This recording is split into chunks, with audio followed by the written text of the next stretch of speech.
Blog Talk Radio.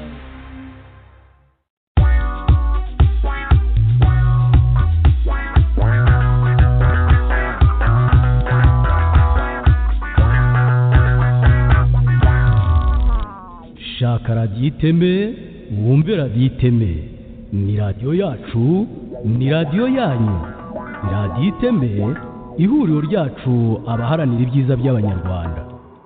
Cherchez la radio iteme, écoutez la radio iteme. C'est notre radio, c'est votre radio. La radio iteme, c'est le centre, la source, le moteur, la solution de tout ce qui veut le bien-être des Rwandais.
Radio Iteme, le pouvoir de la parole.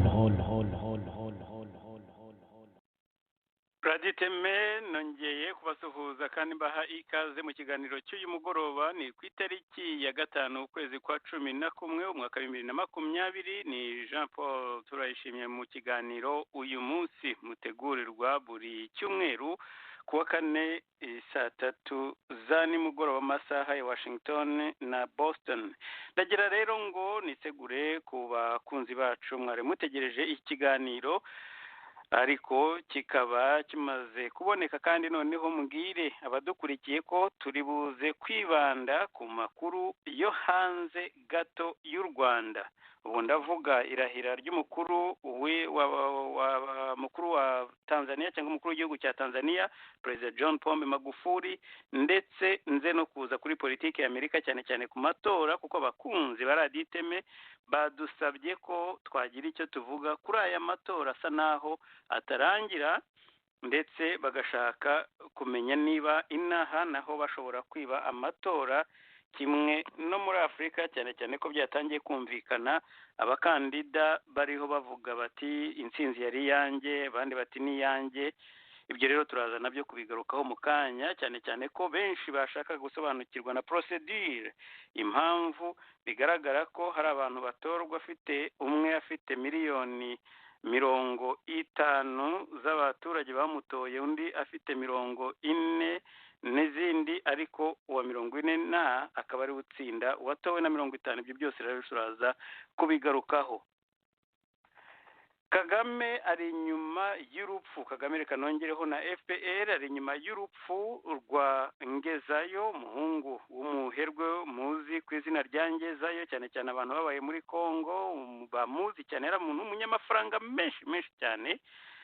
Ngezayo rero Fils umuhungu we, ubwo ejo bundi mwagiye kubyumva ko yarashwe ku manywa y'ihangu n'abantu bari kuri moto ari babiri, n'umumotari wa gatatu bari bavuye nako umungezayo yaravuye kudoropinga kujyana umwana we ku ishuri agarutse bamurasira mu muhanda.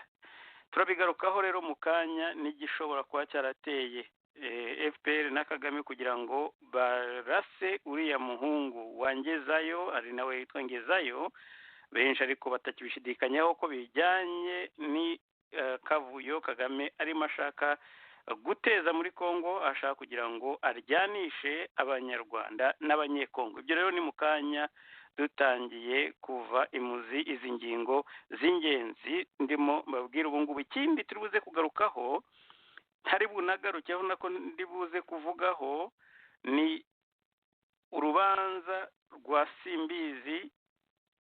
Nababwiye urubanza rwa Simbizi cyangwa se mvuge Petronile umudamu wa Simbizi, nababwiye ko bafunzwe, mbabwira yuko babarega amagufa basanze iwabo, bavuga yuko ngo ari amagufa y'abatutsi bishwe muri jenoside. Ndabizi bamwe muri mwebwe hari abantu barimo kwishima mu mutwe bavuga atagiye kongera kubivuga, kandi oya, ni bimwe mu mpamvu yatumye nshaka ko nangaruka kuri iki kiganiro nubwo ntari buze kugisesengura. Mu bantu batwandikiye baravuze bati iyo mvugo ntibaho, Jean Paul nta kinyarwanda cyo kuvuga ngo amagufa y'abacitse ku icumu.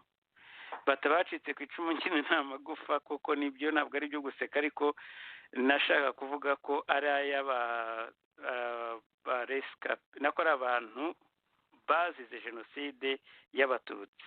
Ayo magufa nakomeje kubigarukaho inshuro nyinshi ko ari amagufa nemeza ko ari amagufa y'abantu bishwe n'inkotanyi zikimara gufata Kigali. Noneho ayo magufa ngo akaba ari ay'abantu bamwe mu bari barundanyijwe na FPR kuri stade Umuganda y'Inyamirambo, noneho barangiza bakajya bakuramo bajya kwica.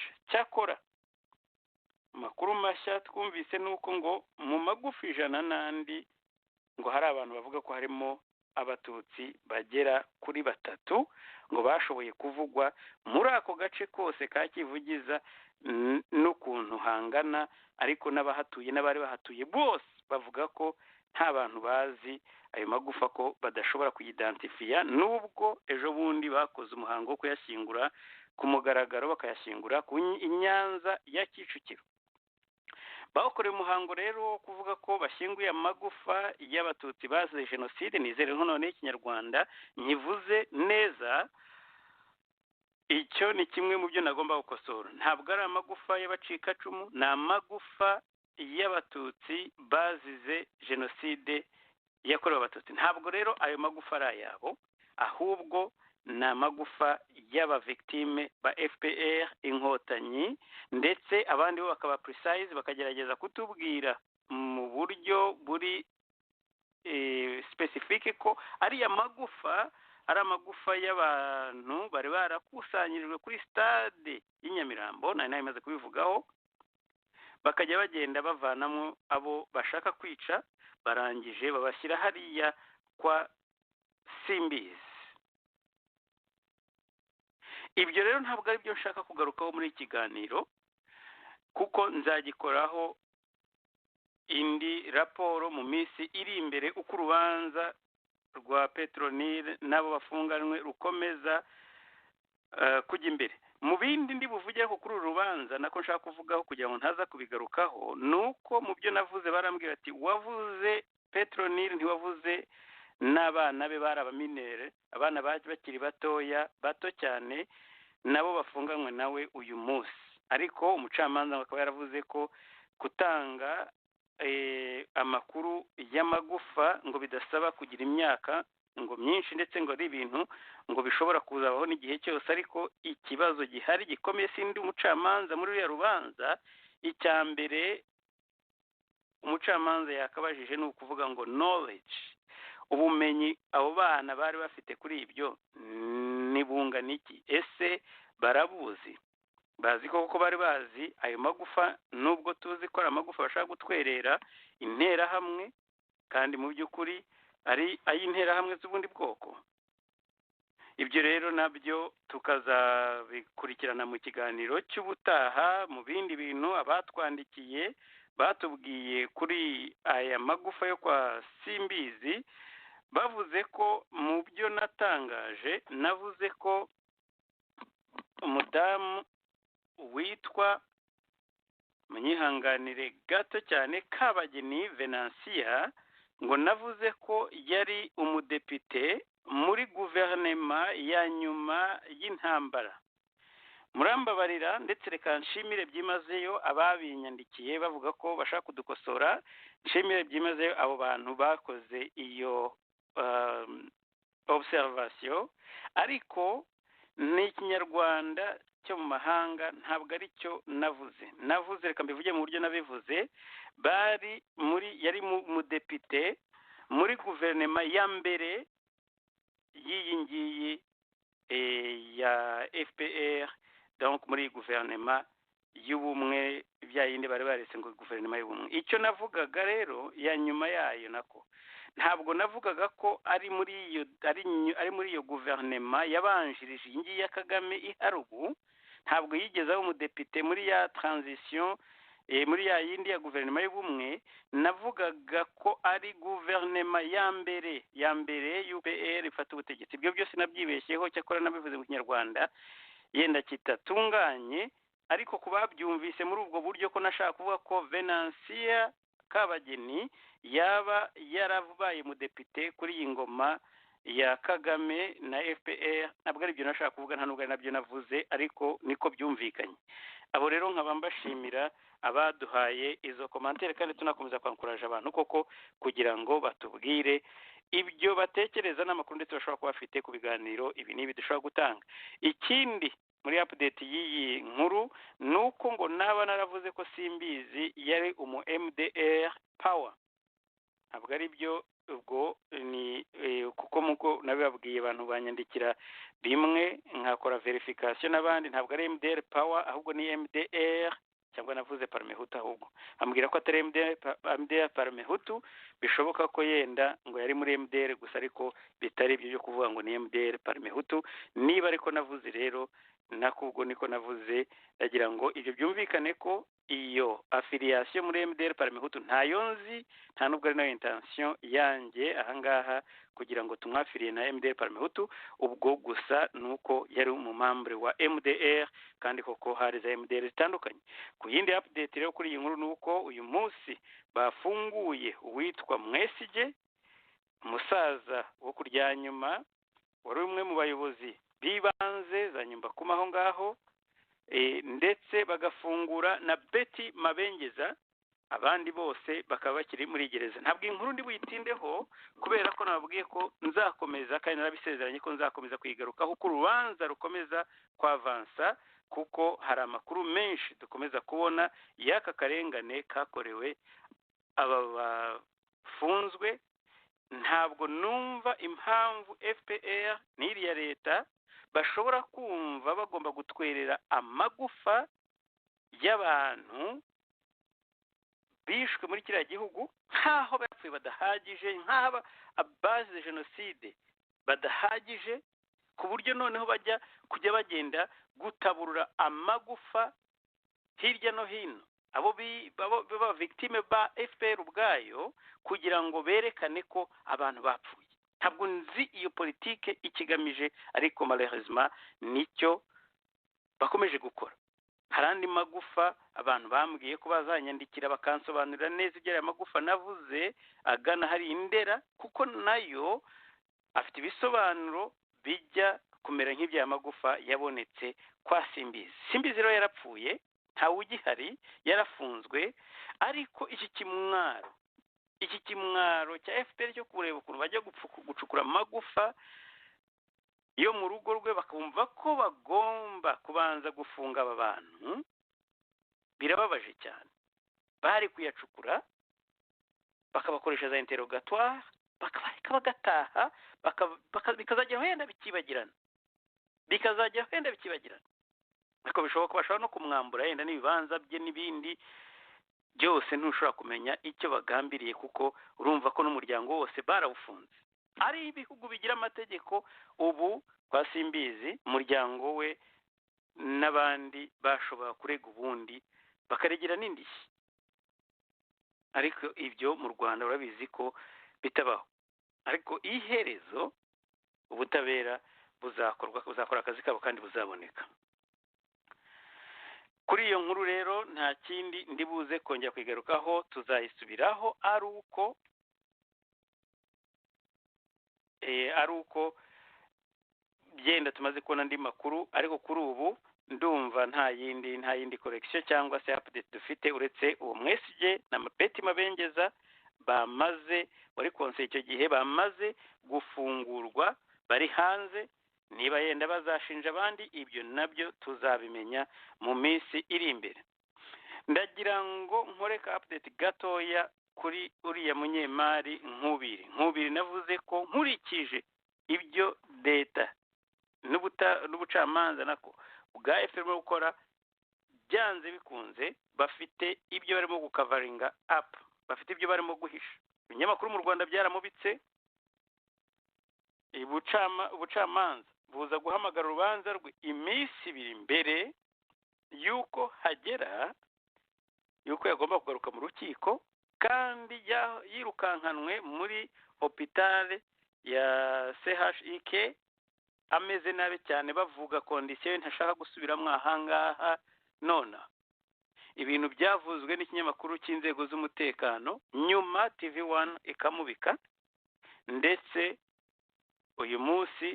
kugeza uyu munsi ntabaratunyumoza ko bishobora kuba n'ubuzima bwe bushobora kuba wenda buri ashobora gupfira hariya, bakaba barashakaga kwiproteja, ndetse n'uwavuga ko yapfuye yaba afite impamvu yo kubibona muri ubwo buryo. Nkubiri rero ntabwo namuvuga muri kiganiro kuko ndacyamukoraho ubushakashatsi burambuye, ndetse amakuru yibanze maze kubona nzakomeza gukurikirana nuko ambasaderi Canada ari muramu wa Nkubiri direct, madamu we ni mushiki wa Nkubiri bavukana.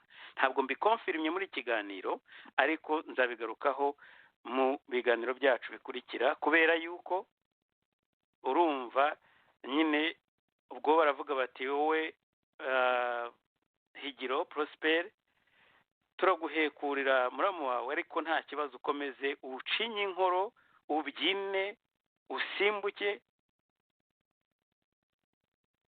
usingiza Rudasumbwa intore izirusha intama. Ngibyo wumve ya guverinoma ya peuple nako de mouton y'intama bavuga, niyo ngiyo. Kubona bagufungira mukuru wa nako muramu wawe, madamu wawe agakenyera rwose, madame ambassadeur muri Canada, mu gihugu gikomeye, ukajya aho ngaho ngo uri umudiplomate urepresenta intere za Kagame, udashobora no gusura na musaza wawe. Harya banyarwandakazi, ni iki kitatwereka ko imivumo ituriho bimwe ushobora no kuvuga ko ari twebwe twayikururiye, ko ari twebwe nako twayikururiye? Ibyo bintu musobanura gute? By the way, ndagira ngo hatagira n'umuntu utekereza ko mvuga ko Nkubiri urubanza rwe uretse ibyo bamureze nduzi. Reka nifate nkaho ntekereza ko Nkubiri ibyo aregwa ashobora kuba koko afite amanyanga y'abarakoze, ko biranashoboka. Ashobora kuba yenda yaragavuye, ashobora kuba se harimo za trick, ariko gusobanura ngo umuntu nka Nkubiri ufite we-establishinze, ufite amazu, ufite imirima, ufite ibikorwa by'ubucuruzi hariya mu gihugu, ufite ingwate, ukambwira ngo ntashobora kuburana ari hanze, nta gisobanuro na kimwe kibisobanura. Ntabwo yishe umuntu ngo araza kwica n'abandi, nta kontera muzongera kumuha. Ubwo butabe ubwo kwica iperereza mwavuga mufite uburyo mwabirestrictinga. Sinshaka gutinda kuri kiganiro kuri ibintu ko nzabigarukaho. Ndagira gusa ngo numvikane ko ntabwo nzi, nta evidence, nta mpapuro mfite zigaragaza ibyo aregwa nuko yishinjura. Njyewe ndavuga kumva argument zisohotse zo twumvira mu binyamakuru nk'igihe za Kigali Today n'ibindi, bavuga ku mizindaro ya leta, bavuga ngo yashyizeho ingwate ya miliyari 9 ngo afungurwe ari hanze, ngo ubutabera cyangwa se ubucamanza buvuga ko bidashoboka. Ibyo ntushobora kubinsobanurira na rimwe, nubwo yaba yaribye ibingana biti, nubwo yaba yaribye n'indege za Kagame ziriye, ntibishoboka. Nta bisobanuro bifite uretse gusa gushaka kunyereka ko koko n'ibyo bamurega bishobora kuba birimo ibihimbano, ko ari mu nyumvishirize, kuko yabaye koko ari ukubera ibintu yaba yarakoze. Wamushyira hariya hanze akaburana urubanza ubutabera bugakora akazi kabo. Ariko iyo ushobora kumufata muri buriya buryo akarwara, akaba adashobora no kwemererwa kwivuza no kuri ibyo kurya ashaka ahisemo, akitwa ko ngo ari umwere, nk'uko sisiteme mu Rwanda ikora kuvuga ko uri presumed innocent until proven guilty. Niko sisiteme nayo badopse, ariko niyo bazi ibisobanuro byo simbizi. Ntabwo bibaho, ntibibaho. Ariko iyo nkuru uko nababwiye tuzayigarukaho ikindi gihe. Reka rero nze ku matora yo muri Amerika. Abanyarwanda benshi bagiye bandika, bandi batwandikira inbox, abandi basaba ko radiyo iteme, ubwo hari nyuma gato yaho kimwe mu binyamakuru bitangaza inkuru zo mu Rwanda cyari kivuze ko Trump ngo atsinze, ngo noneho ngo nk'uko byagenze ubushize. Ndakora commentaire mvuga ko ibyo biri misleading, barimo kubeshya abanyarwanda, barimo kubaha amakuru atariyo, kubera ko amatora ataraba decide ndetse ko atari naho arimo yerekera. Bamwe bavuze ko hari systeme itumvikana cyangwa se uburyo amatora abaho, cyane cyane ko bivuga ko ibyo bita popular vote cyangwa se amatora nyamwinshi yerekana ko Biden yatsinze. Nibyo arimo yatsinda cyane, ndetse kuri miliyoni hafi 4 zirenga izo bahanganye, ariko bakavuga ko Trump ari ashobora gutsinda. Bakanavuga ko ndetse na Hillary Clinton yagize iyo matora y'abanyamwinshi, ariko bikarenga agatsindwa, Trump agatsinda. Bigenda bite? Ndagira ngo ntabwo muri iki kiganiro ushobora kuvamo bayo mu expert waya matora cyangwa ya systeme y'uko constitution yahangaha iteganya amatora uko agenda, ariko reka muri aka kanya radiyo iteme tugerageze kubasobanurira uko bigenda mu matora y'inaha. Mu matora y'ahangaha aba buri gihe cy'imyaka 4, ubundi ibyo bakoreraho competition ntabwo ari umubare w'abantu benshi bagutora. Bakora competition ku byo bita electoral vote, ndetse uzajya wumva kenshi bakoresha ijambo electoral college map kuri bashaka kuvuga carte igaragaza aho amatora ari, cyangwa se abantu bazatora umukuru w'igihugu, aho ayo matora uko aba bayabitse nako, cyangwa uko agaragara kuri carte y'Amerika. Cyakora mbere y'uko yenda njya muri izo detaye, ndagira ngo mbabwire ko uriho uko bishoboka uzaba perezida nako muri manda y'imyaka 4 iteganyije gutangira tariki ya mbere, nako tariki 20 z'ukwezi kwa mbere.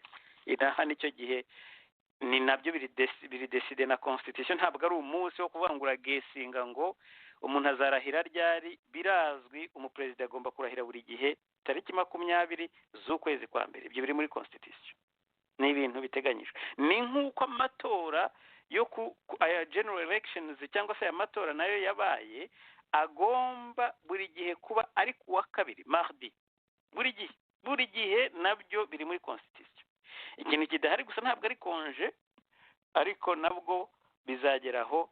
Bariho barabisaba ko yenda hari bazakora petition, bakazasaba ko abantu benshi babishyigikira, noneho bakazasaba ko biba national holiday cyangwa se bikaba congé nationale, umunsi w'ikiruhuko, kugira ngo bankuraje abantu kujya gutora. Uretse ko aho waba ukora hose wemerewe guhabwa igihe runaka cyo kugira ngo ujye gutora. Ushobora gukora nyuma ya saa sita, ushobora gukora mbere ya saa sita, ariko iyo ubisabye urabihabwa nta mananiza.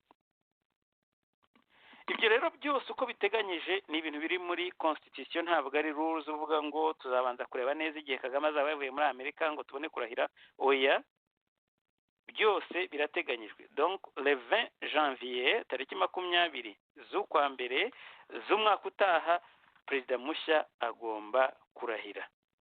Biragaragara rero map uko imeze cyangwa se carte uko imeze ko Biden ariwe uzarahirira uriya mwanya. Iyo ni prediction yanjye bwite ariko ishingiye kuko amakuru arimo agenda aza ndetse nuko amatora ariko agenda yiyerekana. Yes, hazabaho challenge genda Donald Trump akazasaba ko habaho azasaba ko hongera kubaho ibarura, ariko ibyo ndaza kubigarukaho uburyo amabarura nayo bayakora nyuma, ariko reka banze nsobanure bamwe mu byo batwandikiye ibyo bashaka kumenya. Uri mu ntebe bakubwiye bati wakwifuza kuba mu ntebe yande, nonaha wakwifuza kuba mu ya Biden cyane. Ubu rero uko ayo majwi ateganyijwe nk'uko namaze mbabwira, inaha bakora muri Amerika, ubu ndabivuga mbwira yenda bamwe bari hanze, bakompitinga ku majwi 270 desa septant electoral votes. Bikoze gute rero? Muri Amerika hose, muri map ya carte ya Amerika hose hari amajwi 538.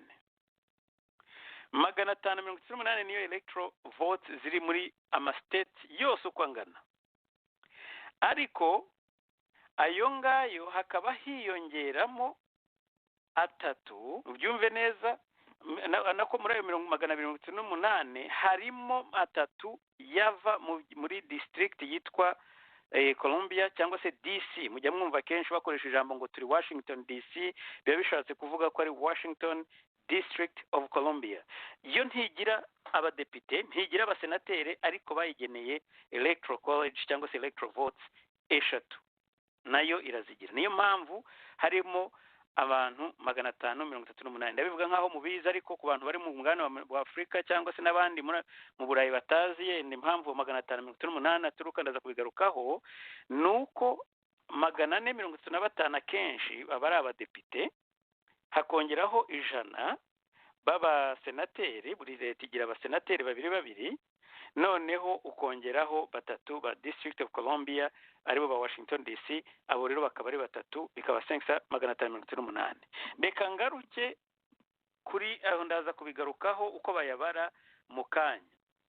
Harimo rero izo electoral college vote ni ziba zijyanye na ni representation ya state babaturukamo. Hari ikintu bita electoral vote, hakaba noneho na popular vote. Popular vote ni rubanda nyamwinshi, kuvuga ngo umuturage wese muri Amerika watoye ukajya ubara gusa rimwe 50 muri California, 10 ahangaha muri Massachusetts, 100 muri Detroit n'urugero, abo bose ukayateranya agahita ayuvanyemo niyo yitwa popular vote. Izo ntacyo zivuze nubwo watorwa n'abantu 1,080,000 utabonye ziriya 270. Zitandukaniye herero uko bimeze cyangwa se byaturutse hehe.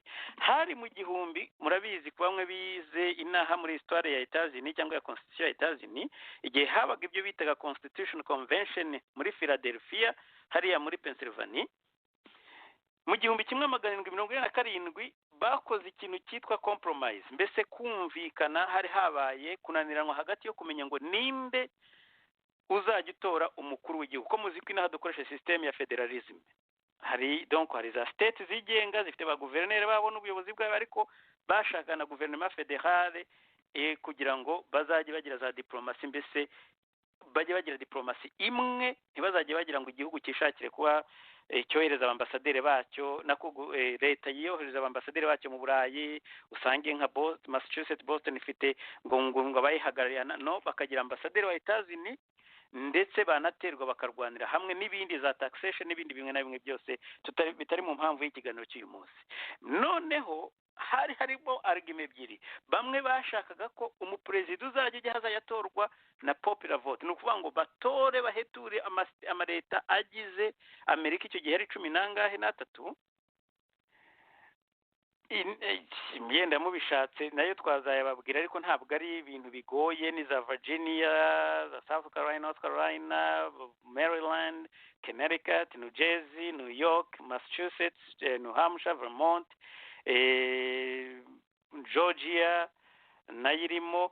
Ubwo izindi yenda nzibuka ariko zari leta zitwa yindi bitaga ngo ni 13 colonies. Bajya kumvikana rero kuvuga ati tuze dutora abantu dukoresheje, ubwo hari izo nshobora kuba ntavuze, ariko muri New England ni izo ngizo, hakaba na Rhode Island yari irimo, hanyuma na Delaware yari irimo, ndumva ari izo ngizo zuzuye.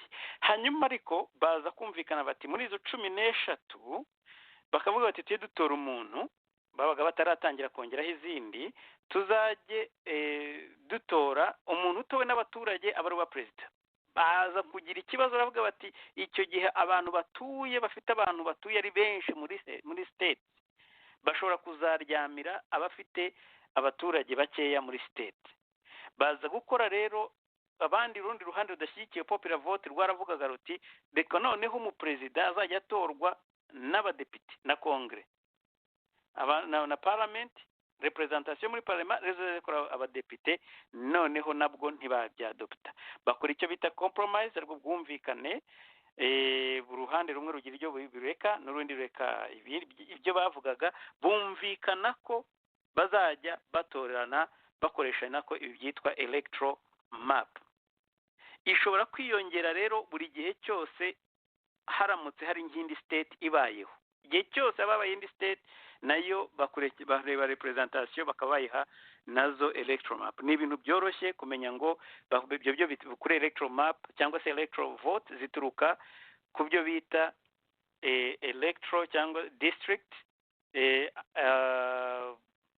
nako college district, aho bavuga bati muri aba bantu 50 bagomba kugira umurepresenta umwe. Ubwo n'urugero ntanze ruri raf, ntabwo ari ukuvuga ngo niko biba bimeze. Mbese baravuga bati niba muri abantu miliyoni mugira representation y'abadepite bangahe. Noneho rero uko uyumva ukavuga uti Florida igira 28, Massachusetts igira 11, twari igihe twari dufite 12, ariko kubera ko hari abantu bamwe bagiye bimuka bava muri Massachusetts bajya mu zindi leta, icyo gihe byabaye ngombwa ko hagabanuka iyo representation muri kongre. Uyu munsi tukaba dufite 11. Turamutse biyongere bagenda biyongera igihe cyose, kuvuga ngo ni abantu bagabanutse, ariko abatora aba citizen baragenda bagabanuka. Florida rero ifite abaturage benshi genda kubera ko n'ubushyuhe buhari, ariko igira abantu, igira electoral college nako electoral vote 28 at least kugeza iki gihe, ntabwo irahinduka. New York, Los Angeles nako California abo nabo bagira nyinshi, Texas bagira nyinshi cyane. Ubu ndaza kugara kuri izi ngizi zisigaye zizabara muri no minsi. Ndagira ngo ubyumve kugira ngo ushobore gusobanukirwa n'impamvu ari ya 270 uko ziza. 270 rero zigenda buri state ifite electoral vote zayo. Nkuko nabibabwiye muri Massachusetts igira 11 ubu ngubu, New Hampshire igira 4, Vermont igira 3, Florida igira 28. Ubu ngaruke kuri izi ngizi barimo guhanganiraho ni states za Arizona, ni Georgia, ni Nevada, ni Pennsylvania, ni North Carolina, ndetse hari n'izindi zitarimo zivugwa cyane nka Alaska, ariko kubera ko nyine zifite abantu bakeya batari bugira impinduka nyinshi muri ibi, bigatuma mutazumva cyane. Impamvu batinda kuri ziriya Pennsylvania ifite 20. Ni ukuvuga ngo ukurikijeho Biden ameze ubu ayitsinze nta kindi kintu akeneye, nubwo Trump yatwara ziriya zindi zose zisigaye zose, kuko ubu ama network yose yahaye Biden 253. Ni ukuvuga ngo ushyizeho 20 ababonye andi manota atatarengeje ayakeneye. Biriya rero nta kindi bakeneye, nushaka kujyana izindi zisigaye ububaye perezida wa Amerika umaze kugira 270. 270 rero niyo bakora, donc ni ya 500 nababwiye 38 ukayagabanyamo kabiri, nubigabanya urasanga ari 269, kongeraho umwe kugira ngo ugire majorite. Noneho icyo gihe ubonyeho abo ngabo umwe akaba atsinze, ari bongeyeho umwe bwabaye 260. Donc ni za 538 zigize electoral college electoral votes za Amerika. Buri mu barazigabana noneho ubonye 770 ni ukuvuga ngo bagiye kimwe cya kabiri cyayo wongeyeho umuntu umwe. Ubu rero iyo target niyo ubona bose barimo kurwanira kugeza uyu munsi. Network zose zirerekana Trump afite 113, 253 Biden, uretse network yitwa Fox News yonyine muri major network. Fox News kandi ni y'abarepublicain b'abaconservateur yahaye Arizona, yamaze kuyiha Biden. Ni ukuvuga ngo kuri Fox News Biden abaramutse atsinze Nevada, igihe cyose bavuga ngo Nevada yahatsinze, Nevada igira aba electro votes 6 gusa, icyo gihe ahita aba perezida wa Amerika. Kuri Fox News bahita badeklara akavuga bati Biden araba perezida, ariko izindi ntabwo zirayimuha, ziratekereza ko ari impinduka zahaba, ariko biranashoboka koko ari imbere kugira ngo bihinduke biragoye. Ibyo nabyo tuza kubiga ko mu kanya gato dusoza, ni mu kanya ntabwo ndibatinire. Impamvu ki rero uzabona nka ziriya leta ziriya zo za Pennsylvania, Georgia ntiyari iri muri izo ngizo, ariko nk'izitwa Michigan, Pennsylvania, ziriya za Wisconsin, Ohio, Florida, muzajya kumva amagambo y'icyongereza babwira ngo ni battlegrounds state. Ni ukuvuga ngo mbese ni states zisibaniro, aho bajya gusibanira. Impamvu ni iyihe? ni uko zidafite affiliation, ntabwo zitora buri gihe umuntu w'umudemokrate cyangwa umurepublike. Hari igihe bagenda bahindura bagatora uyu, ejo bagatora uyu. Ikindi bafite izo votes zishobora gukora impact nini. Ni ukuvuga ngo kwa kundi ugenda utoragura kuri map hanaha, iyo uyitsinze nk'iyo ishobora kugira byinshi ishobora guhindura, ziba zimataringa cyane. Nizo bita ko riza battlegrounds, abandi uzamva ngo ni toss up n'ibindi zo mbese baba bariho hafi na hafi.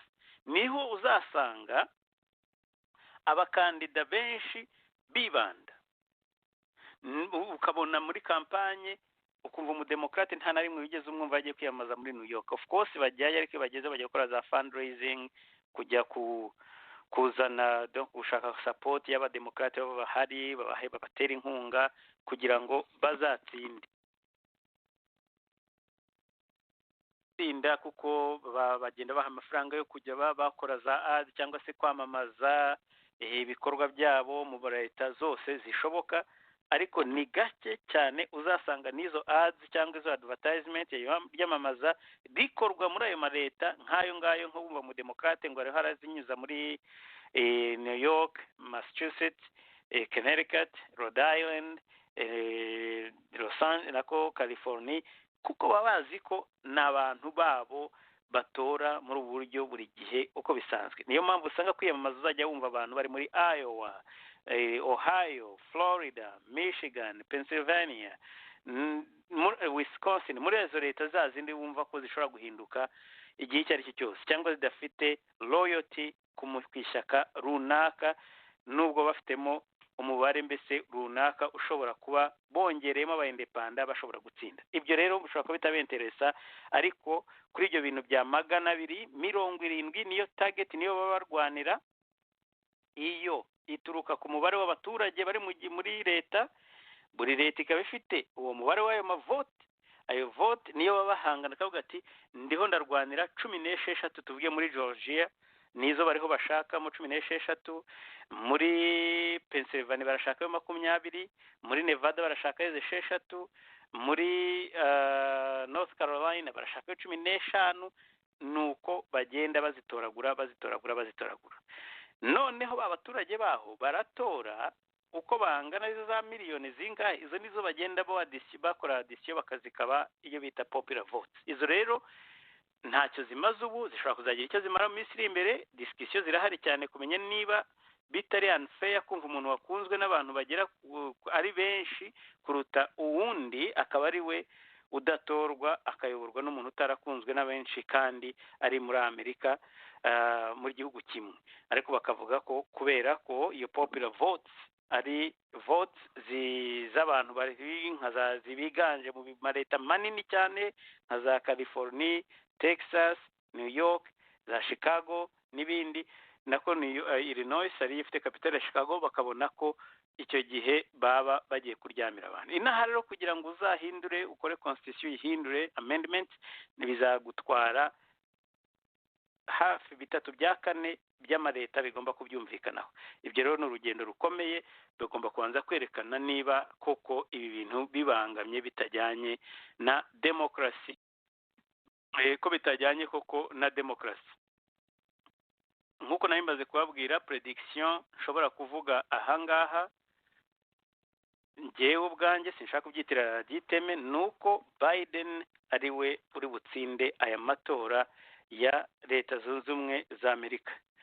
Ni umudemokrate ufite vice president uzamubera vice president niba prediction yanjye ari ukuri, ni uwitwa Kamala Harris, ni umudamu umwirabura ufite umugabo w'umuzungu, akaba afite nyina w'umu-Indian, ise akaba yarakomokaga muri Jamaica, akaba kandi bavuga ko nyina avanze ubwirabura n'ubu-Asian kubera ko nyina yari umuhindikazi, umugabo we ise yari umuntu muri Jamaica nawe wajeje kwiga. Abo bose rero uwo akaba nako yari umusenateri wa California, ndetse akaba yahoze ari Attorney General cyangwa se umushinjacyaha mukuru muri California mbere y'uko ajya muri Sena ya Amerika. Abo rero nibo bari bube perezida wa Amerika muri manda ikurikira izatangira le 20 janvier. Ibindi ku Rwanda mwavuga amatse bazabana gute n'u Rwanda, bahagaze gute kuri politike mpuzamahanga. Biden we ni umuntu umaze imyaka 40 muri politike ya federale cyane, kuko amaze igihe kinini ari umusenatere, yabaye umusenatere wa Delaware muri leta akomokamo igihe kinini cyane, agera haba vice president Obama, ubu rero akaba agiye kuba perezida wa Amerika. Ejo ndateganya ko ejo amasaha ya nyuma ya saa sita, amasaha ya saa 12 yenda mu bice bya mu Rwanda, nyuma ya saa 12 niba bitinze, ayo masaha ya nimugoroba bandibaza ko bazaba bamaze gutangaza uwatsinze amatora, kuko muri Georgia baravuga ko muri Atlanta ariho basigaye kubara cyane, kandi ubu batandukanyijwe n'amajwi 2,000 gusa. Trump ari imbere 2,000, ariko possibility yuko uriya Biden ari bumurenge ni nyinshi cyane, kubera ko afite ahantu batarabara higanjemo abademokrate. Impamvu rero aya matora yatinze kubarurwa ni iyihe? Reka nabyo tubivugeho, kuko pandemi cyangwa se iki cyorezo cyagize ingaruka ku bantu bose. Ntabwo ari fraude necessairement nk'uko biriho byumvikana, ahubwo abantu babaye babankuraja gutora bakoresheje mail, kohereza envelope ebyiri cyangwa se uburyo bikora ibyo ntabwo ari byo biduha arbitrage ishinga, kohereza muri envelope ubu utoye. Impamvu rero birimo gutinda ni uko batabanje, hari amaleta atandukanye nka Pennsylvania ntiyari yemerewe kubara itegeko ryabo, niko rivuga, ndetse ryatowe n'abadepite b'abarepublike bo muri leta yabo, bavuze ko badashaka ko bazatangira kujya babara mbere y'uko umunsi w'amatora agera. Ubu rero nibwo batangiye gufungura envelope. Reka nsubire inyuma gato ya Georgia. Trump ari imbere n'1,900, ni make cyane, arahinduka mu kanya gato. Nevada Biden ari imbere na 11,011. Pennsylvania ari imbere ni 42,000 Trump, ariko birahinduka mu kanya kubera abademokrate aribo bariho babarwa cyane. Amastate y'abademokrate ariyo arimo yohereza ziriya nzandiko nyinshi. Arizona Biden ari imbere ni 46, kandi biragaragara ko nubwo yagabanukaho ariko atari buze kubura, donc atari buze kuruzinga iyo momentum. Icyo rero nashakaga kuvuga, ibyo matora uko yahindutse kubera iki cyorezo cya COVID. Habaye amatora y'ubwoko butatu. Iya mbere kwari ugutora wohereje mail cyangwa se inzandiko mu iposita. Icya kabiri nuko wagomba kwitwarira inzandiko envelope ariko ugiye kuzidroping. Ubwa gatatu yari le 3 Novembre cyangwa tariki 3/11 uyihagarariye. Izo nzandiko zo ibyo mwabonaga igihe cyose muvuga ngo ninde uri imbere byari babandi bari bahagaze ku murongo bajya gutorera muri ryandi bita voting booth muri hahandi akukora agatora kibanga. Abandi ziriya nzandiko mu leta amwe namwe babara mu buryo butandukanye, by the way yenda ni ikintu cyangombwa cyo kuvuga, mutaza kwibaza ko guverinoma federale ari ikontorora uburyo amatora agenda. Ntabwo ariko bimeze, kubera nyine iyo system federale buri leta iba ifite guverineri ikagira na vice guverineri ikagira n'uwo bita secretary of state. Secretary of state ni uko guverineri na secretary of state nibo bose ba supervisinga ibyo bintu by'amatora. Ni ukuvuga nka chef guverineri wa leta, ariko secretary of state ni usertifiya ko amatora yagenze mu mucyo akanayatangaza ku mugaragaro bakanayohereza ndetse no muri kongere nyuma iyo bamaze kuyakorera certification muri leta zabo. Ibyo rero niyo mpamvu wumva nka Trump ari perezida wa Amerika aba nawe aganya avuga ati barimo kunyiba, hari bitagenda neza, ndashaka babwire barekeraho kubara, ariko akajya mu rukiko bakabimwangira nk'uko byabaye muri Pennsylvania. Yari yasabye ko bahagarika ariko ntago byakunze, kandi imanza muri Michigan, Georgia, Nevada na Pennsylvania n'uyu munsi zirakomeje zizabaho, ariko ntabwo zigeze zihabwa agaciro cyane ko bavuga bati nta kimenyetso kiragaragara ko koko harimo haba ikintu kiri illegal, ariko reka babanze badeklare barebe ayo matora nibirangira ubwo bazazana za evidence barebe niba koko bibwe. Ibyo bazabireba wenda Court Supreme izashobora urukiko rw'ikirenga rushobora kubireba, ariko ntabwo babemeye ko barekeraho kubara, baracyabara amatora kugeza n'uyu munsi, nubwo yari yagiye mu rukiko gusaba ko bahagarara, kubera ko amatora yose yazaga nyuma yerekanaga ko abademokrate barimo aribo bagiye bohereza inzandiko ari benshi, ndetse bikagenda bigabanura iriya lead cyangwa se ariya matora ariya majwi ari imbere yayo. Nta gushidikanya ko Biden ari buze kubona presidence ibintu niba bikomeje kugenda uko bimeze. Ntabwo akeneye leta nyinshi. Ubu ngubu atsinze leta imwe gusa ya Pennsylvania yonyine, kandi igeze kuri 99% baratandukanyijwe n'amajwi yagera ku 2,000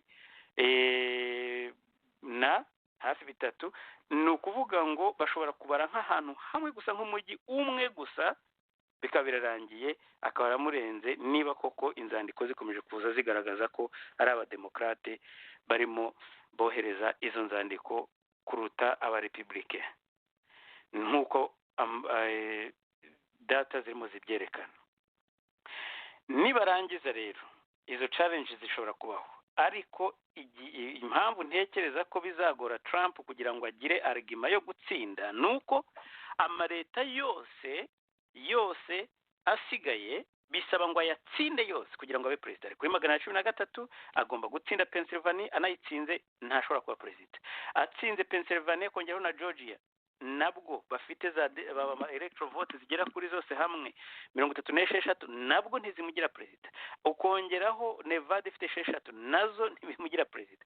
Ukongeraho North Carolina akaba ari hafi, ariko nabwo akibura izindi. Bisaba ngo yongere atsinde na ziriya zindi batarimo kuvuga za Alaska, atsinde Arizona. Ibyo rero ntabwo biri bukunde, ntabwo bishoboka. Map iri impossible kuri Trump nonaha, malheureusement ku bakunzi be, na map carte iri impossible kugira ngo azongere atorerwe kuba perezida, keretse koko imanza zibigiyemo, ariko ndababwira impamvu biri nabyo unlikely, bidashoboka ko izo manza zizaruringa muri favor. Ni ukuvuga nko muri Nevada aravuga bati hari mail zoherejwe abantu bimutse batakiba muri iyo leta zigera ku 3,000, ariko deja naho honyine bashobora kuvuga bati mwongere mubarure muri Nevada. Georgia bizagenda gute? Georgia ikuriwe n'umuguverineri w'umurepublike, secretary of state n'umurepublike, ntabwo bavuga ngo arimo ariyiba, ntabwo bishoboka. Niko bimeze. Demokarasi y'Amerika irimo irakora noneho hose, inkiko, executive, electoral commissions, federal, byose, kandi ni systeme banyarwanda mukuri iki kiganiro, ni systeme yubatse neza. Yesu ushobora gukoresha za tricks mu bundi buryo, ariko yubatse mu buryo na kugira ngo ujye gukora challenge nk'iyi ngiyi kuri aya matora ni uko mwaba koko mwegeranye. Muravuga muti se byigeze biho? Yes, byabayeho mu gihe muri 2000 ubwo Al Gore na Bush bari bahanganye. Bush Cheney n'undi na Al Gore vice perezida we yari ndibaza ari Joe Lieberman, wari umudemokrat wo muri Connecticut, I believe. Icyo gihe abantu nako abaperezida bose barwanira kuri uwo mwanya bose bari banganya amastate, hasigaye leta imwe gusa ya Florida. ni ukuvuga ngo iyo Florida ijya kwa Bush yabaga perezida, iyo ijya kwa Al Gore yabaga perezida, ariko zose zari zarangiye bari mu byo bita statistic tie, basa naho banganya. Icyo gihe basubiye mu byo bita recount. Hari na movie yakozwe muri Florida, recount, kongera gusoma amajwi. Ayo rero icyo gihe babiri muri margin ntoya cyane kugira ngo bemere ni kubyo bintu bibaho, nuko bari muri margin ntoya cyane, kandi koko bari barasanze hari amabalot atameze neza. Ariko mwongere mu byumve, hari leta imwe igomba kudesida amatora y'Amerika muri 2000. Uyu munsi rero ntabwo ariko bimeze. Uyu munsi hari leta nyinshi, no kuvuga ngo Biden atsinze 2 muri zo zonyine, atsinze Nevada ndetse kuri Fox News bo atsinze Nevada yonyine, leta imwe yonyine biba birangiye bahita bamudeklarara nka perezida. Kandi ni Fox News ni network y'abarepublike. No kuvuga ngo ari amaleta yandi yose nubwo Trump yatsinda ntacyo biba bivuze, agatsinda Pennsylvania, agatsinda Georgia, agatsinda North Carolina, kandi aho hose harimo 15, 20, 16, agatsinda na buriya district bwa Alaska na niyo district ya congressional district yo muri Maine, atari Maine nka state, iyo nayo ibanza ifite nk'intu zimwe gusa, nabwo ntacyo bivuze. Niyo mpamvu rero ubu ngubu nubwo ya challenginga mu rukiko nta gihamya ko ashobora gutsinda, kuko ntabwo ari leta imwe idecidinga aya matora. Niyo mpamvu rero bisa nkaho bitari buze gukunda niba koko akomeje, Biden akomeje lead afite ubu, agakomeza nzandiko zikaziza muri faveri ye, batandukanyije n'ibihumbi bike cyane, 2-0 muri Amerika ku baturage baho, biragaragara ko Biden ari buze kuba president. Ndasoreza ku kantu cyitwa recount ni ukongera kubarura amajwi mu gihe bigaragaye ko yenda hari bamwe babisabye, ugomba kubisaba. Hari naho bavuga automatically ko bagomba kuba recount kubera ko barangije umwe arusha undi amajwi runaka. Itegeko rya state ziratandukanye. Nka Michigan ibyo numvise nuko bo bemera recount igihe muri within margin 2,000, umwe kurusha 2,000 muri state ya Michigan murongera mukabarura. Ariko niba kurusha 4,500 nta nubwo bemera no kubarura, itegeko ntibemerera, kandi ni state, ni itegeko rya state niko rimeze. Muri za Wisconsin, muri za Arizona n'ahandi bose bafite margin zishobora gutuma bongera kubarura. Ntabwo ari nyinshi cyane, ni igihe mu burushanwa amajwi make nk'igihumbi, 100, bakavuga bati ahangaha bashobora kuba baribeshye bagasubiramo. Byagiye bigaragara cyane cyane nka Wisconsin ko ikora gusubiramo amajwi ko baba yegeranye buri gihe, aho bajya kubarura bagasanga bibeshyayo amajwi nka 300, 150 ingahe se, 400, ngo ntarigeragera ku gihumbi niyo bongeye kubarura. Bituma rero izo effort kugira ngo bazongere bayasubire, mugomba kwerekana ibyo bita clear evidence y'uko koko harimo ubujura. Ngibyo rero ibya Amerika na systeme yabo, ibyo no gutegereza. Ariko bigaragara ejo birashoboka ko nimugoroba, ejo masaha nimugoroba byanze bikunze abari ku mugabane Amerika bazamenye umuperezida wabo uzabayobora guhera ku 20 z'ukwa mbere 2021. Banyarwandakazi, kansoreze kuri iyi nkuru yo muri Kongo aho ngezayo. Nizere ko ariko ntarajya kuri iyi nkuru yangezayo, nizere ko ku bantu benshi mwasanze ibi ari education cyangwa se ari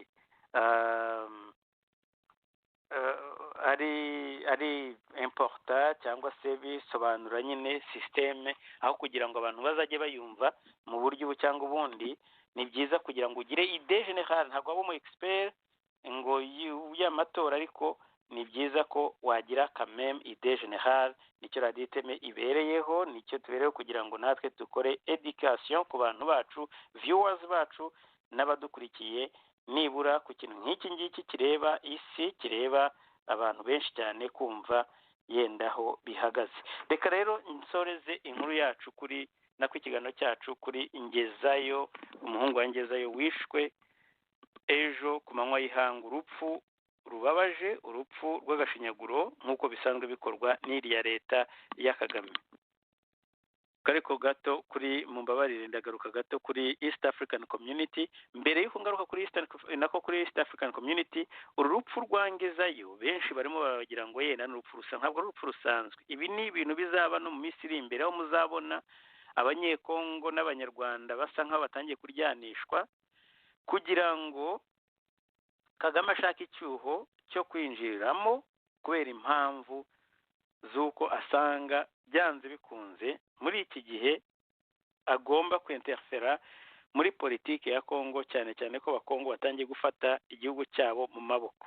Ibyo rero tuzabigarukaho mu minsi iri imbere nabyo, ariko urupfu rwa Ngezayo natwe turimo turakurikirana hafi, bavuga ko byanze bikunze yishwe n'abanyarwanda, nako yishwe kuri ordre yavuye i Rwanda. Barashaka gukurikirana cyane hafi Kongo, yavuze ko ibuze kumenya abatumye bariya basirikare babarashe, kandi barabafashe, nako bariya abantu barashe barabafashwe, barafunze. Ubu rero igisigaye ubu bazavuga uwo bakoreraga n'icyo bashakaga.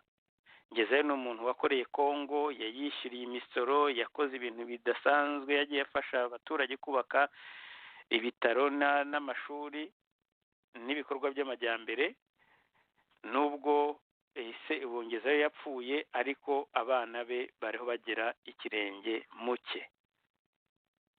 Turihanganisha umuryango wabuze uwabo, ariko ko urupfu rwa Ngezayo ni gahunda ndende ishobora kuzagaragara nk'uko bagiye babikora bica abakongomani, izagaragara mu minsi iri imbere icyo bari bagamije, cyane cyane ko abamurashe bafashwe. Amakuru rero atugeraho bwa mbere avuga ko Kagame ushaka icyuho no gushaka kuryanisha abanyekongo n'abanyarwanda bariyo kugira ngo batangire bicane, noneho abone icyuho yakwinjiriramo, cyane cyane ko inzira zose yari yagerageje zisa naho zirimo kumupfana. Kukurahira kwa Magufuli ari nayo nkuru ya nyuma dusorejeho, ntabwo Kagame yagiyeyo. Kutajyayo rero kwa Kagame ntabwo ari igitangaza, ni ikigaragaza umubano mubi cyane ukomeje kugaragara muri East African Community, aho Kagame yumva atari comfortable, cyane cyane kujya muri Tanzania na Museveni wavuze ijambo ryiza, wahagarariye aho karere, nubwo atari yagiye nk'uyihagarariye. Ubundi Kagame ni wari ukuriye uriya muryango, niwe wakabaye wagezeyo mbere, ariko ntabwo yahagaragaye. Yego, ntabwo ari abaperezida benshi bagiyeyo. Mu ijambo numvise harimo perezida wa Comore, harimo perezida wa Zimbabwe ndetse n'uwa Uganda. Abo ni abaperezida, abandi baraba visi perezida, ndetse u Rwanda biravuga ko yahagarariwe n'abazivamo muri FPR, niwe wagiyeyo mu rwego cyangwa se ahagarariye umukuru w'igihugu. Ni ukuvuga ngo FPR yohereje umukandida, ntabwo ari leta yohereje umukandida, kuko ibyo byose ari kugenda yenda nka Ngirente n'abandi, ariko bashobora kuba batekereje yenda hari ko batamwizera. Bohereje rero bazivamo. Ubwo strategy za Kagame yenda niwe uzizi, ntabwo leta ye yahagarariwe n'umuntu officiel. Hari n'amakuru nabonye, sindareba kuri invitation zose, ariko amakuru mfite nuko ari bazivamo wagiye vice president wa Kagame muri FPR Inkotanyi, aho kugira ngo hagende umuderege, umuntu uhagarariye igihugu cye nko mu rwego rwa guverinoma. Ibyo kugeza uyu munsi ibyo ntiturabibona. Ntabwo bivuze ko bazivamo atagenda kugira ngo bashake umubano na CCM, ariko nibura hakaba hari n'umuntu uhagarariye leta uri muri guverinoma. Sinzi niba ubutumire bwa FPR yenda barabikoze, ariko ubwo nyine n'ubushake n'uburenganzira bwa Kagame kohereza umuderege yishakiye. gusa byose byagiye bigaruka ku mubano mubi ukomeje kuba karande muri iriya East African Community. Kagame n'uyikuriye nawe ntabwo agifite ishema zo kujya kwicarana hamwe n'abantu. Birumvikana ko restriction cyangwa se impamvu za covid hari abantu benshi batitabiriye kiriya gikorwa, ariko ntabwo ari benshi cyane, ndavuga bihugu byahagarariwe, ariko kubona umukuru wa East African Community mu gihe East Africa yari ifite umwe mu baperezida bayo ugomba kurahira akaba atigeze ayijyamo, ndibaza ko bisobanura byinshi cyane kuri umubano wo mu karere n'aho duhagaze muri iki gihe. Banyarwandakazi rero, ntabwo ikiganiro cyacu kiri bube kirekire, ndetse ndagira ngo tugisoreze ahangaha.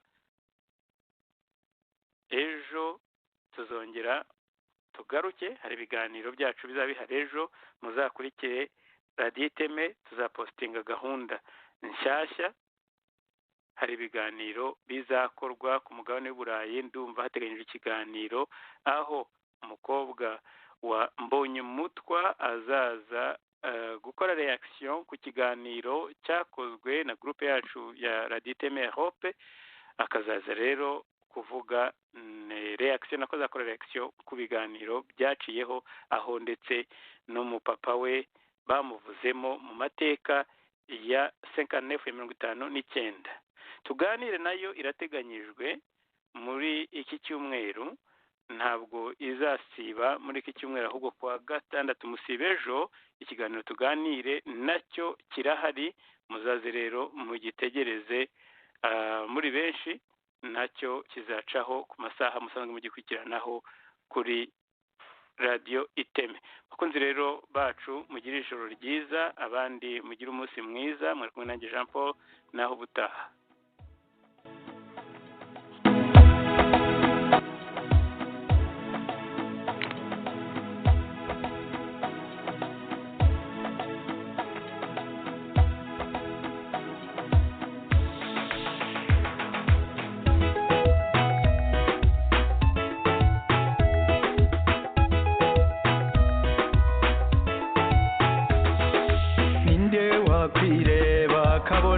Kamara ninde wakwirengagiza abo bangana, ninde ubona amahari hari inzira nyayo.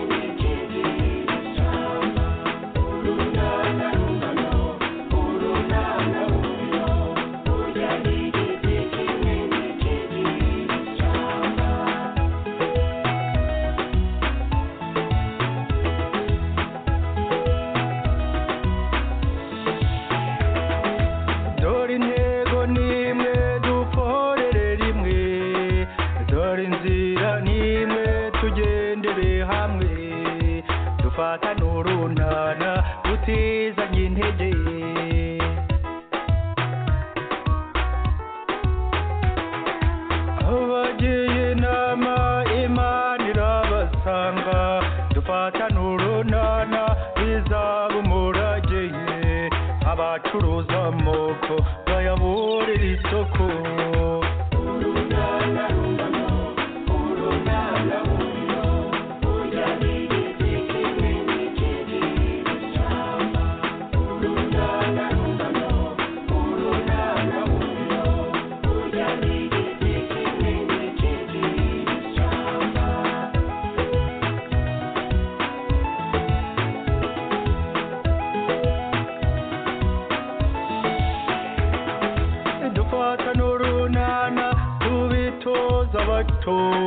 Mu muco karande tubegere hamwe, abashaka intambara barindira ubusa.